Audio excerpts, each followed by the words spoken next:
Hello नमस्कार, क्या हाल चाल। दिस साइड अनमोल नागपाल और स्वागत है आपका ह्यूमैनिटीज पावर पर।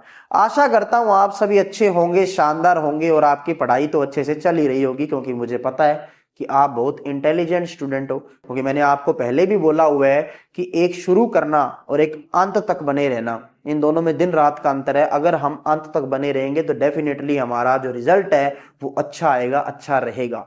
समय का अब अच्छे से यूटिलाइज कीजिए, अच्छे से उपयोग कीजिए, क्योंकि एक बार जो समय चला गया वो चला गया, वो वापस नहीं आता। आप ऐसा नहीं कह सकते कि आज मैंने 24 घंटे बर्बाद कर दिए, कल मुझे 24 घंटे और मिल जाए। ऐसा हो सकता है क्या? ऐसा नहीं हो सकता। If you do not use it you will simply lose it. तो आप अगर समय का सदुपयोग करोगे, अच्छे से यूटिलाइज करोगे, तो आप में ऑटोमेटिकली कॉन्फिडेंस आ जाएगा। ऐसा कॉन्फिडेंस आएगा कि आप भी कहोगे कि क्या समेटेगा वक्त का गहरा दरिया हमें, क्या समेटेगा वक्त का गहरा दरिया हमें, हम किनारों से उभरने का हुनर जानते हैं।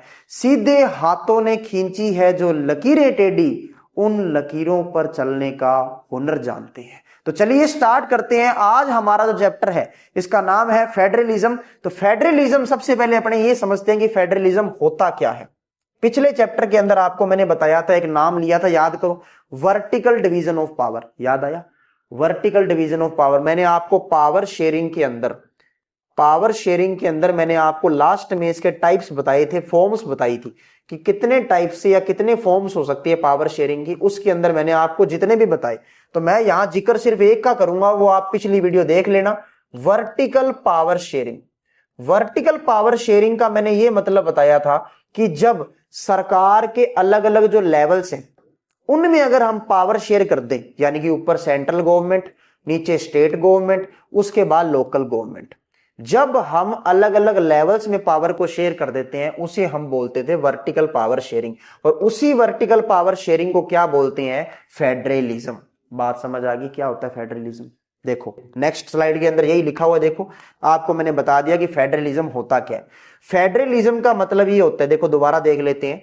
ये गवर्नमेंट का ऐसा सिस्टम है जिसके अंदर पावर जो होती है वो डिवाइड की जाती है एक सेंट्रल अथॉरिटी में और अलग अलग कंस्टिट्यूएंट यूनिट्स में। बात वही आ गई कि आज मान लो स्कूल के अंदर सबसे पहले डायरेक्टर सर, बिल्कुल सर बात तो सही है, उसके बाद को डायरेक्टर सर, ठीक है, को डायरेक्टर सर के बाद प्रिंसिपल सर, और प्रिंसिपल सर के बाद अगर एचओडी हेड ऑफ डिपार्टमेंट बना रखा है तो ठीक है, वरना प्रिंसिपल के बाद टीचर आ जाएंगे जी, ठीक है। तो ये आगे अब ये अलग अलग लेवल पे क्या कर रखे हैं? पावर को शेयर कर रखे हैं। तो मुझे ये बताओ, अगर इनको पावर को शेयर कर रखा है तो क्या हर बात के अंदर ये एक दूसरे की दखल अंदाजी कर सकते हैं? क्या इंटरफेयर कर सकते हैं? नहीं कर सकते सर। इसका अपना एक अलग दायरा है, इसका अलग दायरा है, जिसको दायरे को बोलते हैं ज्यूरिसडिक्शन। अभी ये वर्ड आएगा तब मैं आपसे पूछूंगा ज्यूरिसडिक्शन क्या होता है।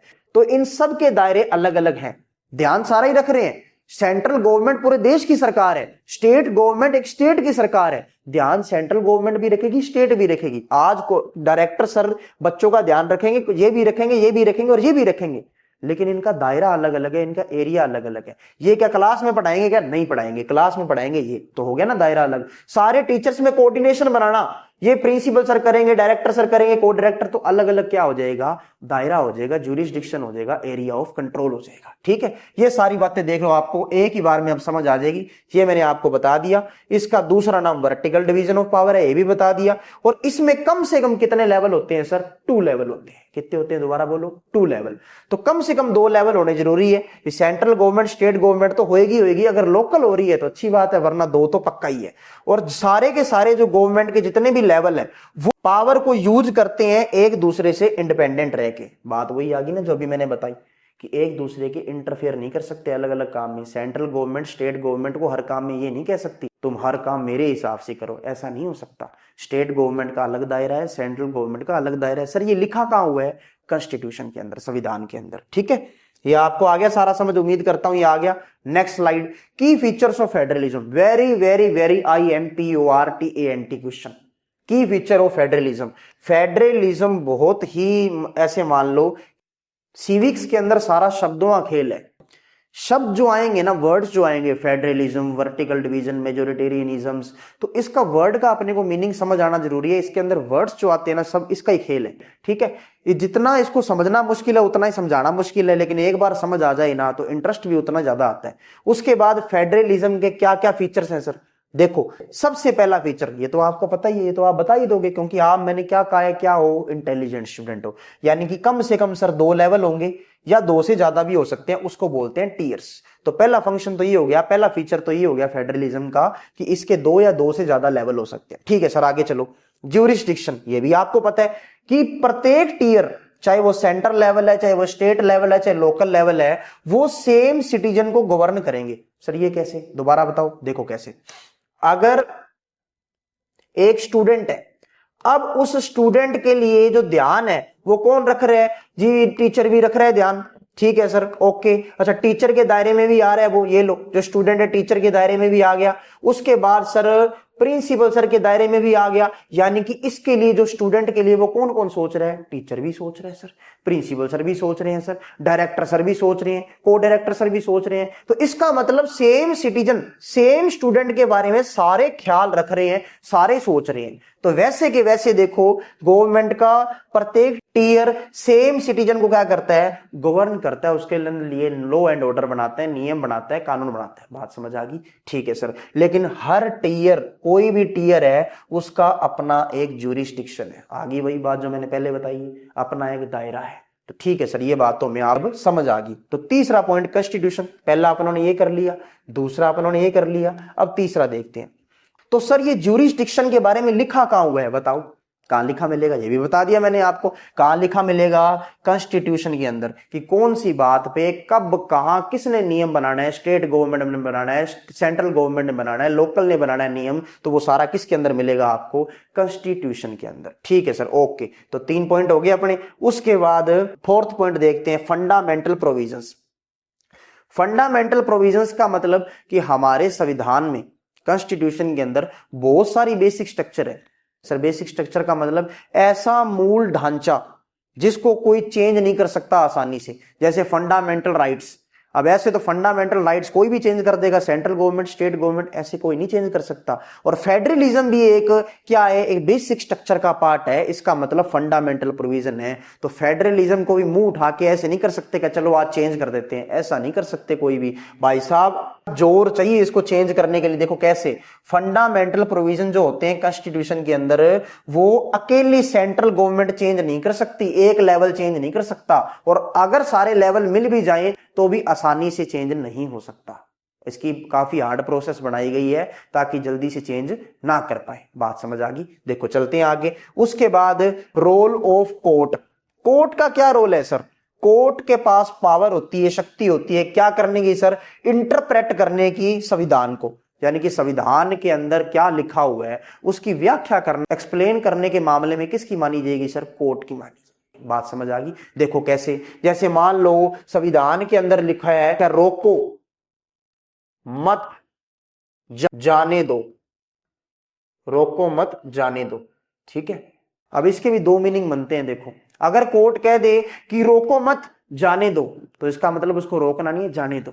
तो अगर कोर्ट कह दे रोको मत जाने दो, तो इसका मतलब हो गया रोक लो उसको, मत जाने दो। हो गया ना, एक ही लाइन के 2 मतलब। तो इसका मतलब सर ये है कि कोर्ट जैसे इंटरप्रेट करेगा वो मानना पड़ेगा।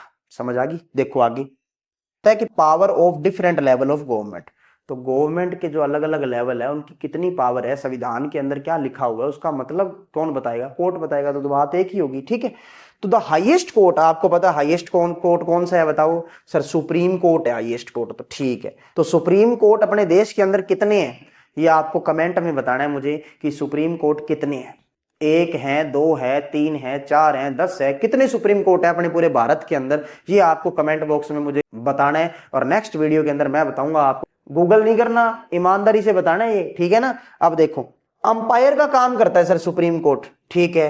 किस मामले में, डिस्प्यूट के मामले में, लड़ाई झगड़ा हो जाए, किसमें सर, अलग अलग लेवल में। मान लो लोकल लेवल और स्टेट लेवल, या स्टेट लेवल सेंट्रल लेवल की लड़ाई चल रही है, वो कह रहे ऐसे होना चाहिए, स्टेट लेवल कह रहा है ना ना ना ऐसे नहीं, ऐसे करेंगे हम तो इसका मतलब है सर लड़ाई होगी, और लड़ाई को सुलझाने बीच में कौन आएगा, सुप्रीम कोर्ट। ठीक है, अगर डिस्प्यूट हुआ तो सुलझाएगा सुप्रीम कोर्ट।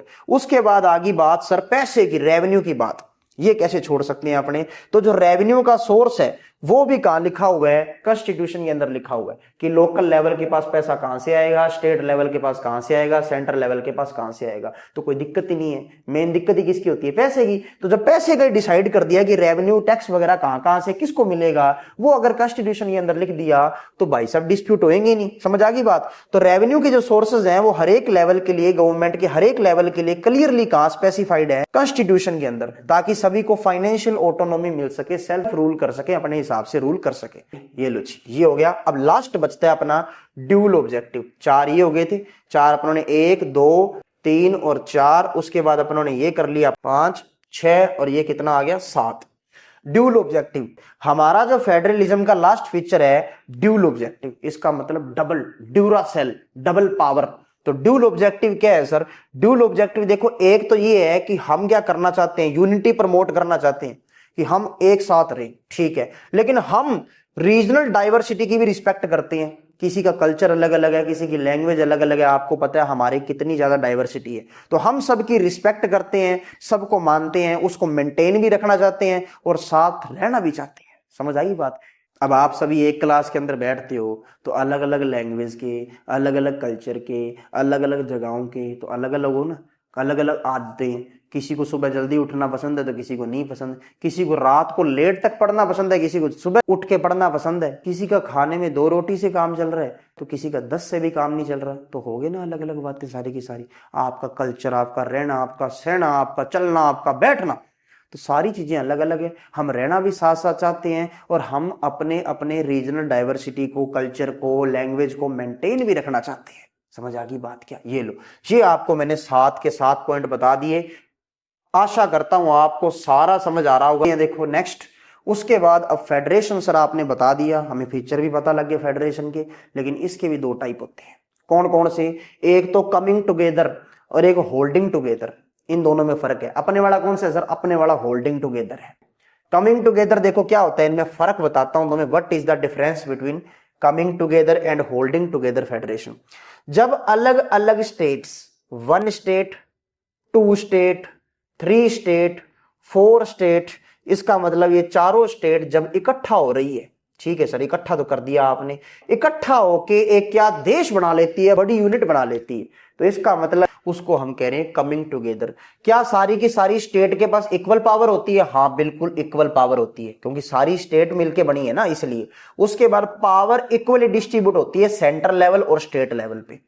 ठीक है सर, ये 3 बातें याद रह जाएगी आपको। देखो आगे होल्डिंग टुगेदर। होल्डिंग टुगेदर का मतलब होल्ड रखना। सर क्या होल्ड रख रखा है? स्टेट को होल्ड रख रखा है। इसका मतलब सेंटर ने जो है, सेंटर ने स्टेट को क्या रख रखा है, लोकल लेवल को, इनको होल्ड करके रख रखे हैं। सर ऐसा क्यों? क्योंकि अपने जो संविधान बनाने वाले थे वो बड़े इंटेलिजेंट थे, आपकी तरह बिल्कुल, क्योंकि उनको पता था कल को अलग अलग स्टेट वाले कहें हमें अलग कर दो, हमारा देश अलग बना दो, तो ये नौबत ही ना आए। इसलिए सेंट्रल गवर्नमेंट के पास पावर ज्यादा होती है, स्टेट गवर्नमेंट के पास पावर कम होती है, लेकिन दायरा अलग अलग होता है, ज्यूरिसडिक्शन अलग अलग होता है, लेकिन उसकी पावर अलग अलग है। अब इसके अंदर तो देखो अलग अलग हो सकते हैं, किसके अंदर? कमिंग टुगेदर के अंदर, क्योंकि ये खुद आए हैं, ये खुद की मर्जी से आ रहे हैं और खुद की मर्जी से जा भी सकते हैं। ये खुद की मर्जी से आए चाहे ना आए, लेकिन जा अपनी मर्जी से नहीं सकते। ठीक है, तो ये होता है कमिंग टुगेदर और होल्डिंग टुगेदर। देखो ये भी मैंने बता दिया कि एक कंट्री क्या डिसाइड करती है अपनी पावर को डिवाइड करने का, किसके अंदर सर? अलग अलग स्टेट्स और सेंट्रल गवर्नमेंट। अब आप थोड़ा माइंड लगा के बताओ कि सेंट्रल गवर्नमेंट और स्टेट गवर्नमेंट के पास पावर बराबर होगी कि नहीं होगी? सर बराबर क्यों? भी तो आपने बताया ये बराबर नहीं होगी, क्या कि स्टेट अलग होने की बात ना कर सके या अलग ना हो सके। तो देखो unequal power distribution between centre and state level. ठीक है सर, क्या अलग अलग स्टेट जो है हमारे, राजस्थान, यूपी, बिहार, नागालैंड, तो ये जितनी भी स्टेट्स है इनके पास पावर बराबर होती है? नहीं सर, इनके पास भी पावर बराबर नहीं होती। डिफरेंट स्टेट्स, अगर कोई कंडीशन है, ऐसी कंडीशन के अकॉर्डिंग अगर किसी स्टेट को ज्यादा पावर मिल रही है तो मिल सकती है, बिल्कुल मिल सकती है। किसके अंदर? होल्डिंग टुगेदर के अंदर। जम्मू कश्मीर का आपको पता ही है, जम्मू कश्मीर में कौन सा आर्टिकल का आपको पता है? 370 आर्टिकल का। उसके अंदर उसका अलग फ्लैग होता था, अलग संविधान होता था, अलग सारा सिस्टम चलता था, कोई वहां पे लैंड नहीं खरीद सकता था। तो ये सारे सिस्टम अब तो हालांकि बहुत चेंज आ गया, लेकिन मैं पहले की बात कर रहा हूं। तो जम्मू कश्मीर अब तो क्या बन गया? यूनियन टेरिटरी बन गया। तो उसके पास अलग पावर थी ना, तो इसका मतलब सर अपना कौन सा हो गया, होल्डिंग टुगेदर हो गया। ठीक है, तो चलो next, India as a federal country. कौन सी ऐसी चीजें हैं जो इंडिया को फेडरल कंट्री बनाती है, देखते हैं। देखो भाई, सबसे पहले मैं आपको एक मजेदार बात बताता हूं, आपको क्या बात है सर, मजा आ गया। देखो, फेडरल वर्ड हमारे संविधान के अंदर यूज ही नहीं हुआ। दोबारा सुन लो, फेडरल वर्ड हमारे संविधान के अंदर, कॉन्स्टिट्यूशन के अंदर यूज ही नहीं हुआ। हम फिर भी इसके प्रिंसिपल के बेस पे चलते हैं, इसके कंसेप्ट के बेस पे चलते हैं, फेडरलिज्म के बेस पे। ठीक है, उसके बाद शुरू की बात है, 2 टीयर होते थे सिर्फ गवर्नमेंट के, आपको पता है, एक तो सेंट्रल लेवल और एक स्टेट लेवल। लेकिन समय के साथ साथ जैसे जैसे समझ आता गया, हमने और ऐड कर दिया लोकल गवर्नमेंट, यानी कि 3rd टीयर भी ऐड कर दिया। हमारे संविधान के अंदर 3 लिस्ट के बारे में जिक्र किया गया है। कौन कौन सी? Union list, state list, concurrent list. हालांकि मैंने आगे इसके बारे में बताया हुआ है, पर फिर भी मैं आपको थोड़ा सा बता देता हूं। यूनियन लिस्ट में जो मामले होते हैं उस पे कौन डिसीजन लेता है? Central government. स्टेट लिस्ट में जो मामले होते हैं उसका कौन डिसीजन लेता है? State government. कॉन्करेंट लिस्ट में जो मामले होते हैं उस पे कौन डिसीजन लेता है? सर, स्टेट भी डिसीजन ले सकती है और सेंट्रल गवर्नमेंट भी डिसीजन ले सकती है। बिल्कुल सही जवाब। ठीक है, अब सारी की सारी जो स्टेट्स है हमारे इंडियन यूनियन के अंदर, उनके पास इक्वल पावर नहीं है। तो मैं आपको बता चुका कि सबके पास इक्वल पावर नहीं है। कुछ स्टेट्स जैसे अरुणाचल प्रदेश, आसाम, नागालैंड, मिजोरम, इनके पास स्पेशल स्टेटस है। किस आर्टिकल के तहत? 371 के तहत। कई बार क्या होता है, अब आप सोचोगे सर भेदभाव चल रहा है, भेदभाव नहीं है, इसको बोलते हैं पॉजिटिव डिस्क्रिमिनेशन। एक होता है नेगेटिव डिस्क्रिमिनेशन, एक होता है पॉजिटिव डिस्क्रिमिनेशन। फॉर एग्जाम्पल, अब एक पिताजी 2 अपने छोटे छोटे बेटों को लेके गए हैं। एक छोटा सा बेटा है जिसकी हाइट बिल्कुल छोटी है, ऐसे मान लो 6-7 साल का बेटा है, और एक है भाई साहब 20 साल का बेटा। तो 2 बेटे गए हुए हैं। अब सामने मेले में क्या लगी? भीड़ लगी हुई है। तो जो छोटे वाले बेटा है ना, उसको दिखाई नहीं दे रहा आगे भीड़ में हो क्या रहा है। तो पिताजी ने क्या किया, छोटे वाले बेटे को कंधे पे उठा लिया ताकि उसको दिख जाए। ठीक है, अब बड़ा बेटा ये नहीं कह सकता क्यों मेरे साथ भेदभाव हो रहा है, मुझे भी उठाओ। तो इसका मतलब ये है कि ये क्या होता है? Positive discrimination. मतलब किसी को अगर बराबर इक्वल करने के लिए, इक्विटी लाने के लिए क्या करते हैं, ये पॉजिटिव डिस्क्रिमिनेशन होना जरूरी है, और ये होता है। बात समझ आ गई क्या? पता लग गया आपको कंसेप्ट? ठीक है, उसके बाद ये मैंने बता दिया कि 371 आर्टिकल जो था वो लैंड राइट को प्रोटेक्ट करता था, उनके जमीन के अधिकार को और उनके कल्चर को, जो वहां के लोग रहते हैं। ठीक है, उनके कल्चर को प्रोटेक्ट करता है। इसके बाद चलते हैं अपने नेक्स्ट स्लाइड के अंदर। ये हालांकि मैंने आपको बता दिया कि 3 लिस्ट के बारे में बताया हुआ है। कौन कौन सी? एक तो यूनियन लिस्ट, एक स्टेट लिस्ट और एक कॉन्करेंट लिस्ट। मैं बता चुका आपको, ये लिस्ट में जो सब्जेक्ट होंगे वो कौन डिसाइड करेगा? इसके डिसीजन सेंट्रल गवर्नमेंट डिसाइड करेगा। ठीक है सर, कैसे कैसे मामले आते हैं? जैसे बैंकिंग हो गया, डिफेंस हो गया। अब डिफेंस के लिए कभी ये देखा है राजस्थान की सरकार डिसीजन ले रही है? कभी राजस्थान का रेल मंत्री देखा है क्या? नहीं देखा सर। तो इसका मतलब रेलवे भी किसका है? यूनियन लिस्ट का। जो विदेश नीति होती है, यानी कि हम विदेशों के साथ, फॉरेन के साथ जो नीति लो बनाते हैं, वे कैसे हम फॉलो करेंगे, लाइक करेंगे, सब्सक्राइब करेंगे, तो वो सारी जो लो है वो कौन डिसीजन लेगा? Central government. ठीक है, ये बड़े बड़े मामले जितने भी है इसके अंदर। स्टेट लिस्ट, इसके अंदर स्टेट रिलेटेड सब्जेक्ट्स आ जाएंगे, इस पे स्टेट गवर्नमेंट डिसीजन लेगी। जैसे सर पुलिस, कभी भारत की पुलिस देखी है क्या? हमेशा आपने यही देखा होगा, Rajasthan police, Punjab police, Haryana police. कभी देखी है भारत की पुलिस? नहीं देखी ना। तो इसका मतलब पुलिस के मामले में डिसीजन कौन लेगा? स्टेट लेगा। अल्कोहल, अब तुम देख लो, जब कोरोना का टाइम आ रहा था, उस टाइम जब लॉकडाउन चल रहा था, लॉकडाउन में सबसे पहले कौन सी दुकानें खुली? अल्कोहल वाली दुकानें खुली थी सबसे पहले। याद आया है कुछ ना कुछ? लंबी लंबी लाइनें लग रही है। सरकार को पता था जैसी दुकानें खुलेगी भाई साहब लाइनें लगेगी लंबी लंबी, क्योंकि जिसने अल्कोहल कंजप्शन करना है वो करके रहेगा। तुम रेगिस्तान के अंदर ऐसे आदमी को छोड़ दो जो मतलब शराबी है, अल्कोहल का कंजप्शन करता है, भाई साहब उसके पास कोई संसाधन नहीं, कोई पैसा नहीं, शाम को आपको क्या मिलेगा? वो नशे में मिलेगा। अब देख लो, जिस शहर में बारात आती है, एक को भी एड्रेस नहीं पता होता ठेके का, आधे घंटे के अंदर सारे के सारे मिलते हैं। क्योंकि जिंदगी के अंदर जिसकी प्यास होती है, भूख होती है, वो चीज अपने को मिल ही जाती है। इसीलिए आपको कहता हूं, स्टडी से रिलेटेड आप बार बार सोचो कि मुझे अच्छा रिजल्ट लाना है, अच्छा करना है, तो ऑटोमेटिकली आप अच्छा कर लोगे और आपका रिजल्ट भी अच्छा आएगा। ठीक है, देखो उसके बाद कॉन्करेंट लिस्ट, इसके अंदर आपको मिलेंगे ऐसे सब्जेक्ट जिसपे दोनों government, central government, state government दोनों डिसीजन ले सकती है। जैसे मैरिज हो गया सर, शादी होगी, एजुकेशन, आपको पता है न्यू एजुकेशन पॉलिसी के बारे में पता होगा आपको, उस पे डिसीजन दोनों ने लिया, सेंट्रल गवर्नमेंट और स्टेट गवर्नमेंट में, फॉरेस्ट के बेसिस। ये कहने का मतलब कॉमन इंटरेस्ट के जो टॉपिक आएंगे वो किसके अंदर आ जाएंगे, कॉन्करेंट लिस्ट।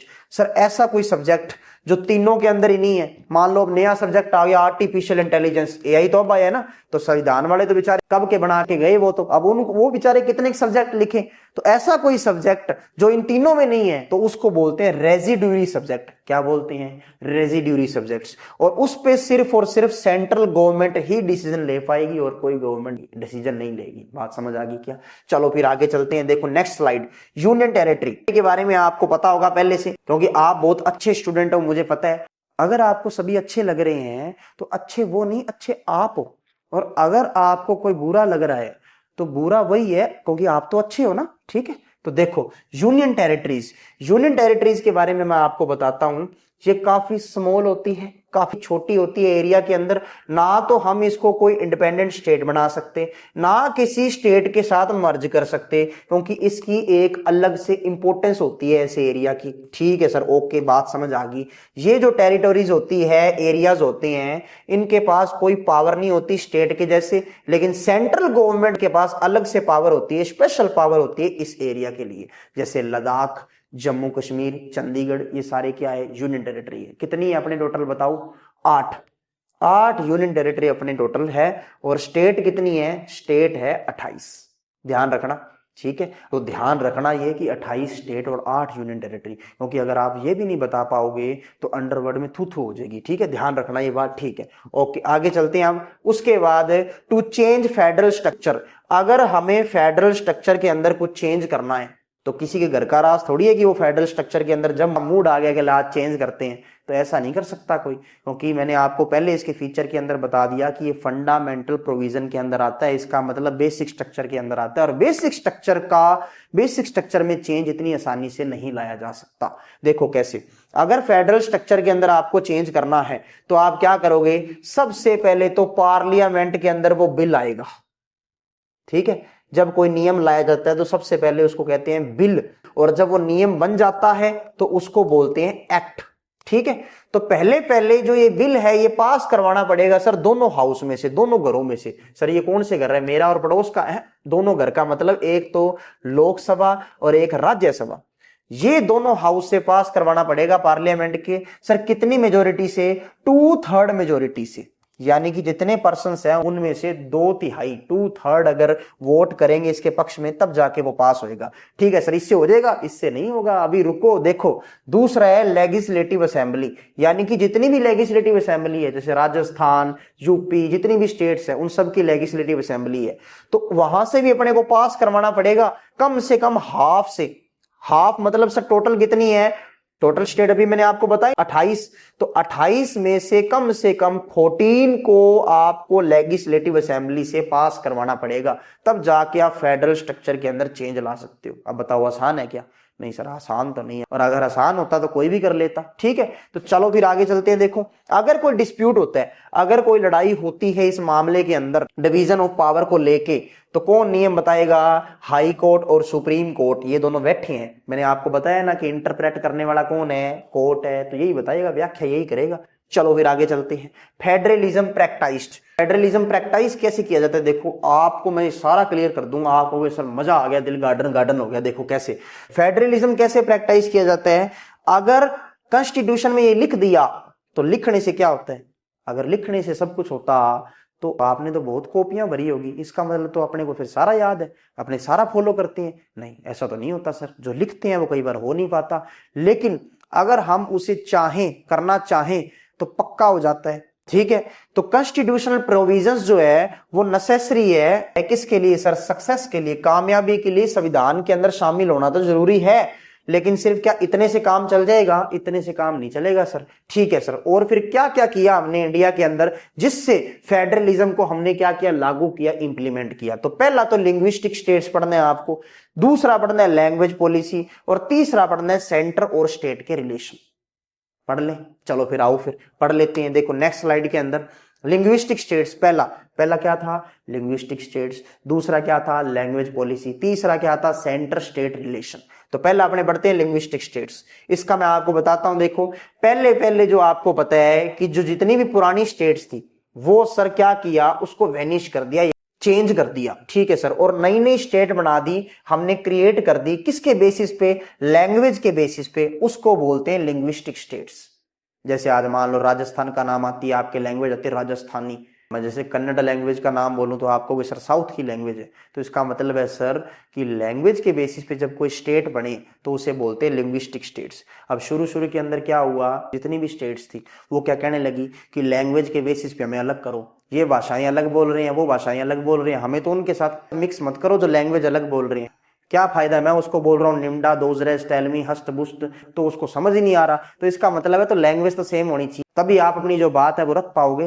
तो इसका मतलब सर लोगों ने शुरू शुरू में तो सोचा, तो इसका तो मतलब है सर लड़ने लग जाएंगे। अगर हमने लैंग्वेज के बेसिस पे अलग अलग कर दिए तो कल को दिक्कत क्रिएट हो सकती है। लेकिन नहीं, इस चीज ने क्या बना दिया, और ज्यादा स्ट्रोंगर बना दिया हमें, और ज्यादा स्ट्रेंथ प्रोवाइड कर दी हमें, हमारे इंडिया को, जब हमने लिंग्विस्टिक स्टेट्स बनाई। समझ आ गई क्या बात? तो रीजन क्या है? रीजन ये है कि अलग अलग जो ग्रुप थे लोगों के, उन्होंने अलग अलग लैंग्वेज बोलते थे, ठीक है सर। तो इससे लिंग्विस्टिक स्टेट बना देंगे तो यूनिटी बनी रहेगी, ठीक है। और रूल या नियम या कहीं एडमिनिस्ट्रेट करना, प्रशासन करना, तो वो इजी रहेगा। कुछ स्टेट्स जो हैं वो क्रिएट किए गए किसके बेसिस पे? कल्चर के बेसिस पे, एथनिसिटी के बेसिस पे, जियोग्राफी के बेसिस पे। जैसे उत्तराखंड है, नागालैंड है, झारखंड है, ये किसके बेसिस पे? कल्चर, एथनिसिटी या जियोग्राफी। बात समझ आ गई क्या? बस इतनी सी बात है। और आपको ये बताना है कमेंट बॉक्स के अंदर कि कौन सा पहला पहला स्टेट है जो लैंग्वेज के बेसिस पे बना। ऐसा कौन सा स्टेट है जो लैंग्वेज के बेसिस पे बना? ये दोनों क्वेश्चन के आंसर मैं आपको नेक्स्ट वीडियो के अंदर बताऊंगा। एक तो सुप्रीम कोर्ट कितनी है और ये वाला, ठीक है। इंपॉर्टेंट क्वेश्चन है ये, इसको नजरअंदाज मत करना। हाँ, आज वो सिखा रहे हैं कि नजरअंदाज कैसे करते हैं, कभी हम सिखाएंगे कि अफसोस कैसे करते हैं। तो ध्यान रखना, नजरअंदाज मत करना इस क्वेश्चंस को। Language policy. अब बात करते हैं लैंग्वेज की, भाषाओं की बात कर लेते हैं। सर ऐसी कौन सी पॉलिसी है? तो आपको नई नई बातें बताऊंगा, आप भी कहोगे सर वाह मजा आ गया। देखो हमारे संविधान के अंदर किसी भी भाषा को नेशनल लैंग्वेज नहीं बता रखा।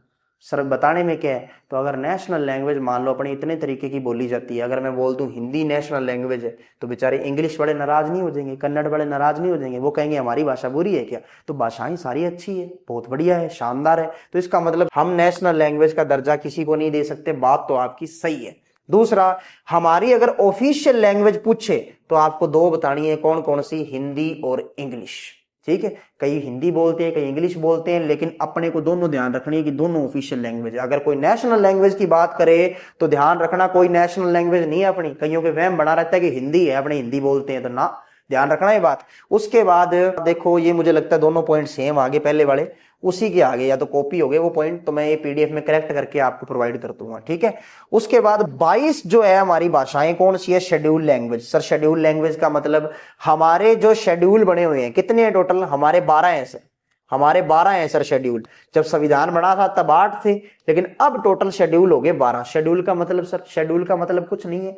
जैसे मान लो आप अखबार के अंदर कोई खबर पढ़ते हो तो खबर के नीचे लिखा होता है पूरी खबर जानने के लिए 20 नंबर पेज पे आओ, तो आप 20 नंबर पेज निकाल लेते हो अगर आपको इंटरेस्ट होता है खबर में। तो इसका मतलब है सर संविधान के अंदर भी ऐसे ही है।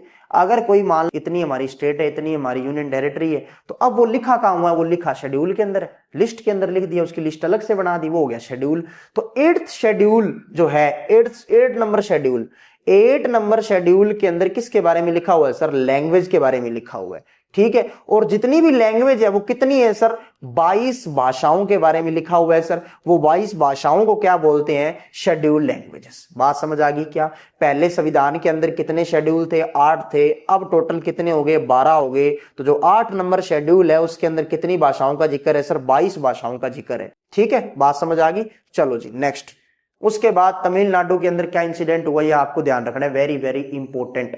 देखो कैसे तमिलनाडु के अंदर क्या इंसिडेंट होता है कि इंग्लिश का यूज जो है ना, वो सरकार कहती है आप ऑफिशियल के रूप में नहीं कर सकते, आज के बाद ऑफिशियल पर्पस के लिए इंग्लिश का यूज हो जाएगा बंद। 1965 में अब लोग होने लगे नाराज, लोग इकट्ठे हुए। ये कोई बात होती है क्या? जिनको हिंदी नहीं आती वो बेचारे क्या करें? तो नॉन हिंदी स्पीकिंग जो लोग थे उन्होंने गवर्नमेंट का विरोध करना स्टार्ट कर दिया, यानी कि माननी पड़ेगी भाई इनकी। तो फिर लास्ट में क्या करती है सरकार, सेंट्रल गवर्नमेंट एग्री हो जाती है कि तुम खुशी खुशी इंग्लिश को ऑफिशियल पर्पज के लिए यूज कर सकते हो। फिर सरकार बोली अब खुश हो, हाँ अब कहते अब खुश हैं, चलो जी अब आगे चलते हैं। उसके बाद सेंटर स्टेट रिलेशन तीसरा आ गया। पहला कौन सा था, लिंग्विस्टिक स्टेट्स, दूसरा लैंग्वेज पॉलिसी, तीसरा लास्ट है जो सेंटर स्टेट रिलेशन है। और ये टॉपिक क्या चल रहे हैं कि इंडिया में हमने फेडरलिज्म कैसे इंप्लीमेंट किया, ठीक है, प्रैक्टिस किया। देखो इंडिपेंडेंस के बाद क्या हुआ, इंडिपेंडेंस के बाद कई टाइम तक एक ही पार्टी का रूल चला सर कौन सी बता दो, कांग्रेस, इंडियन नेशनल कांग्रेस। तो सेंटर में भी और स्टेट में भी लगभग सारी स्टेट में किसका राज चल रहा था, किसका रूल चल रहा था, कांग्रेस। यानी कि भाई साहब चारों तरफ कांग्रेस कांग्रेस हुई पड़ी थी। लोग कह रहे थे वाह कांग्रेस बहुत अच्छी है, बहुत वंडरफुल पार्टी है, ठीक है। अब जहां पे जिस स्टेट के अंदर अगर कोई अदर पार्टी आ जाती बाई चांस, तो वो फिर क्या करते, सेंटर वाली जो सरकार है ना, जो सेंटर में बनती, सेंटर में कांग्रेस की सरकार, तो एक आधी स्टेट के अंदर अगर अदर पार्टी आ जाती तो कहीं ना कहीं कांग्रेस फिर सेंटर में बैठी ये कोशिश करती कि भाई साहब उसको पैसा ना दिया जाए या उसको तकलीफ दी जाए ताकि वो पार्टी क्या हट जाए, अगली बार पीछे हट जाए। यानी कि ना तो हम तुम्हें खर्चा करने के लिए पैसे देंगे, हर तरीके से, कहने का मतलब अंडरमाइन, एक्सप्लॉइटेशन, सप्रेस करने की कोशिश करेंगे। तो ठीक है सर, बात तो हमारे समझ आ गई। तो सेंट्रल गवर्नमेंट क्या करने लगी सर, मिस यूज करने लगी संविधान का, स्टेट गवर्नमेंट को डिसमिस कर देती जब मर्जी मन आया कि कौन सी सरकार है कि दूसरी पार्टी है कि डिसमिस करो उसको, ठीक है। तो इसका मतलब है कि जहां अलग पार्टी बन जाती वहां स्टेट गवर्नमेंट को डिसमिस कर देते, संविधान का मिस यूज कर देते। फिर एक जमाना आया किसका, कोलिशन गवर्नमेंट का एरा आ गया सर, ठीक है। कोलिशन गवर्नमेंट का मतलब क्या होता है, गठबंधन की सरकार, जिसके अंदर दो पार्टीज मिलके क्या बनाते हैं, सरकार बनाते हैं सर, ठीक है। तो इसका मतलब है कि अब ऐसा भी टाइम आ गया जब कांग्रेस अकेली सरकार नहीं बना पा रही तो उसको जरूरत पड़ेगी किसकी, दूसरी पार्टीज की। तो जब दूसरी पार्टी की जरूरत पड़ेगी तो दूसरी पार्टी जब तो कहने लगी क्यों, कहा था ना कि तुम्हारा वक्त चल रहा है, हमारा दौर आएगा, तो इसका मतलब जरूरत पड़ेगी भाई दूसरी पार्टी की, तभी मिलके सरकार बन सकती है। तो तब फिर जो है कांग्रेस ने सेंटर के अंदर या सेंट्रल गवर्नमेंट ने मिस यूज करना बंद कर दिया। फिर कहते भैया कभी भी किसी की भी जरूरत पड़ सकती है, क्या पता लगता है जमाने का टाइम तो कभी भी किसी का भी आ सकता है कि रात के दरिया का किनारा भी कभी आएगा, वक्त का क्या है हमारा भी कभी आएगा। तो फिर सेंट्रल गवर्नमेंट ने क्या स्टार्ट कर दिया, अंडरस्टैंड करना स्टार्ट कर दिया, वैल्यू करनी स्टार्ट कर दी स्टेट गवर्नमेंट की कि भाई साहब कभी भी जरूरत पड़ सकती है। एक नया कल्चर हमारे आ गया किसका, कोलिशन गवर्नमेंट का। और फिर बाद में तो सुप्रीम कोर्ट भी कहने लगा कि हमारी जजमेंट ये कहती है कि हम सेंट्रल गवर्नमेंट के लिए इतना डिफिकल्ट बना देंगे कि वो स्टेट गवर्नमेंट को डिसमिस इजीली कर ही नहीं पाएगी। लो कर लो, क्या करोगे, समझ आ गई बात क्या। तो इसके बाद फिर एरा आ गया कोलिशन गवर्नमेंट का। और ये अब अपने करते हैं डिसेंट्रलाइजेशन के बारे में। तो डिसेंट्रलाइजेशन की सर जरूरत क्या पड़ी, क्या हमें इसकी जरूरत पड़ी। तो सबसे पहले आपको मैं डिसेंट्रलाइजेशन का मतलब बता देता हूं क्योंकि आपको इसका मीनिंग पता होना चाहिए। तो डिसेंट्रलाइजेशन का मीनिंग क्या होता है, जब पावर सेंट्रल और स्टेट गवर्नमेंट से लेकर लोकल गवर्नमेंट को दे दी जाए तो उसे क्या बोलते हैं, डिसेंट्रलाइजेशन। सीधी सीधी बात है, लोकल गवर्नमेंट को भी बना दिया गया तो उसको क्या बोलते हैं, डिसेंट्रलाइजेशन। तो टीचर है, अब क्लास के अंदर कुछ बच्चे पढ़ नहीं पाते लेकिन टीचर को वो कारण नहीं बताते, तो टीचर ऐसा कर सकता है कि क्लास के अंदर एक ऐसा आदमी, एक ऐसा मॉनिटर बना दे कि जो उनके साथ जुड़ा हो और जो उनकी प्रॉब्लम ला सके, किसके पास, टीचर के पास ला सके या फिर खुद सोल्व कर सके। तो इसका मतलब मैंने पावर किसको दे दी, मॉनिटर को दे दी, क्या कर दिया, डिसेंट्रलाइजेशन कर दिया। बात समझ आ गई क्या, ये बात है, ठीक है। तो इसकी जरूरत क्यों पड़ी, क्योंकि काफी सारी जो प्रॉब्लम्स थी, इश्यूज थे, वो लोकल लेवल पे ज्यादा सेटल हो सकते हैं। जैसे मैंने अभी मॉनिटर वाला एग्जांपल दिया, तो टीचर नहीं कर पा रहा, टीचर को वो स्टूडेंट बता ही नहीं रहे हैं, तो मॉनिटर को बता देंगे क्योंकि वो उनका क्या है, दोस्त है, तो दोस्त को वो बात बता सकते हैं ऐसे करके मैं इस कारण से पढ़ाई नहीं कर पा रहा, तो वो क्या है उसकी प्रॉब्लम सोल्व कर सकता है। तो लोकल लेवल पे वो क्या कर दिया, उसका सोल्यूशन कर दिया, ऊपर तक आई नहीं बात, समझ आ गई क्या बात। उसके बाद भाई साहब लोगों के लिए क्या हो गया, पॉसिबल हो गया डायरेक्टली पार्टिसिपेट कर देना किसके अंदर, गवर्नमेंट के अंदर। और इससे हमारा डेमोक्रेसी पार्टिसिपेशन क्या हो गया, इंक्रीज हो गया। डेमोक्रेसी का मतलब क्या होता है, लोगों का शासन। तो जब लोगों का शासन होने लग गया, लोग रूल खुद लोकल लेवल पे रूल बनने लग गए कि तुम्हारे लिए रूल, एक तुम में से आदमी उठेगा वो तुम्हारे लिए रूल बनाएगा, तुम्हारे लिए सोचेगा, लॉ एंड ऑर्डर बनाएगा। तो इसका मतलब डेमोक्रेसी का पार्टिसिपेशन क्या हो गया, बढ़ गया।